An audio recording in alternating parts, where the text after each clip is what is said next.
hori, bai. Bai, hori da.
Jesusen piztuera. Jesus piztu egin zela. Jesusek heriotza garaitu zuela. Berak erakutsitakoa, berak esandakoa egia dela ulertzen emanez demostratuz. Horregatik, heriotza gertutik tokatzen zaigun aldiro, minaren erdian eta heriotzak dauken beti arraztasun eta zaintasun eta horren guztien erdian, kristauak ez du behar itxaropen hori. Jesusek heriotzak gaitu duela. Jesusek beti eriko bizia eman nahi duela. Heriotza separazio gogorra izan da ere, heriotzak ez duela azkeneko hitza, baizik eta heriotzaren ondoren ere badagoela bizitza. Eta hain gure esperoan degula egin gaituen jakoikoa, maite gaituen jakoikoa, errukitzu horren gure aita. Bertan betiko atxedena, betiko zoriona eman nahi duguna. Hoixe da gaurkoan eskatzen duguna gure jakoikori Silberiorentzat. Bera, hemengoa, eta gaur halako despedida ezustekoa egitea tokatu zaiguna. Bera ezagutu duten artean, bi gauz dedik dira barneratuta, bihotzean sartuta, eta bik asko balio dutenak. Lehenengoa entzuten zekiela, eta kualitate oso beharrezkoa da entzutea. Gero, horko bat emateko, aurrera entzutea dauza beharra da. Eta bigarrera, bakezalea, bakera maite zuela, horrek ere, izugarri balio du. Bai, norberanentzako gure barnean bakera behar ditugu, eta baita gizarte mailan ere, elkarri laguntzea, bakea sortzea, horrek asko balio baitu. Berak maite zuen jakoikoak egindakoa, maite zituen baratzan landareak, maite zituen arteak, betizuak, eta hainei bazken batera zikoela ematu bazken arrasa. Jesusek baita ere ikaragarri estimatzen zituen gauza horiek guztiak. Jesus munduaren duzenean bere ejemplurik edarenak danak izagiaren ingurukoak dira. Artzantza, nekazaritza, arrantza, hori denak Jesusek ikaragarri estimatuak zituen. Eta pensatu behar dugu, berak Jesusek jakoikoa eta jakoikoaren maitasuna nolakoa den guk ulertua izateko, hoxe jarri zirula bere ejemplurik bikainera bezala. Jakoikoa da gure hartzain ona. Ez bakarra modu kolektiboan maite dituena, baizik eta gutako bakoitza ezagutu eta maite dituena. Dudik gabe, Silberio erakiten zuen Jesusek kontatutako parabola. Eskatzen dieguna da, goiko hartzain horri, Jesus gure jau errukitsuari, Silberio goiko zeru hartan hartezala, bere betieriko hartalde hartan, munduan hartzain izan duzena, berak handik Silberio gure hande egitezan.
hau nere gorputza data zuentzat emango dena.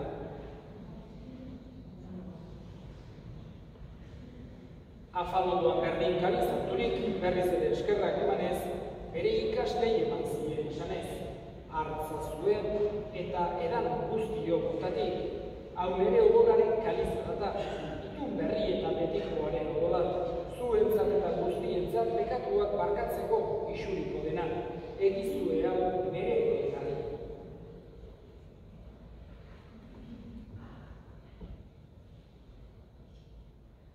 Hau da, sinismenaren misterioa.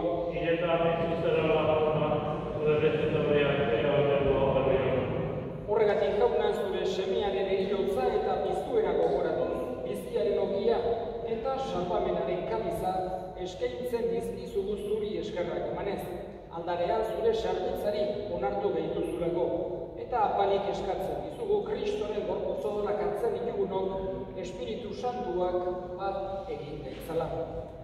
Gogoan izan jauna mundu guztia zabaldu nahi dagoen zure eliza. Eramazu gaitasun osoa, Francisco Breita Santuarekin, Francisco gure altzairekin, bere laguntzaile Juan Antoniorekin eta elizizan guztiekin batekin. Gogoan izan jauna, biziko itxaropenean diren gure zenideak.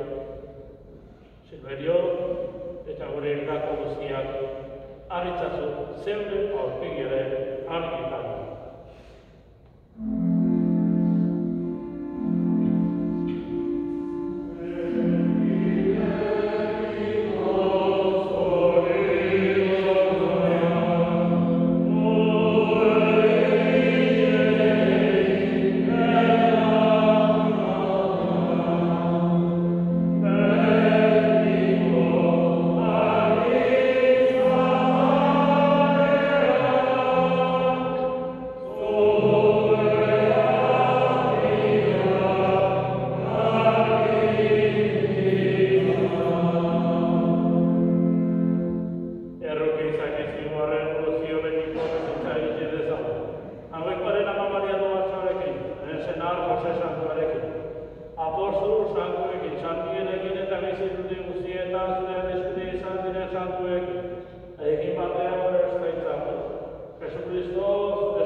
bekatutik garbi bizi gaitezen eta estualdietan sendo betiko zorionaren itxaropenean, Jesu Kristo gure salbatzailea, noiz etorrikute zain gaudela. Jesu Kristo gure jauna zu esan da apostoluei pakea uzten dizuen bere pakea ematen. Begira zure elizaren sinismenari eta ez, gure pekatuei, eta zure gogoaten bezala, emaiozu berizari pakea, eman batasuna, erregen bizi baizera, gizaldi eta gizaldietan. Amen. Jaunaren pakea etik zuekin. Eta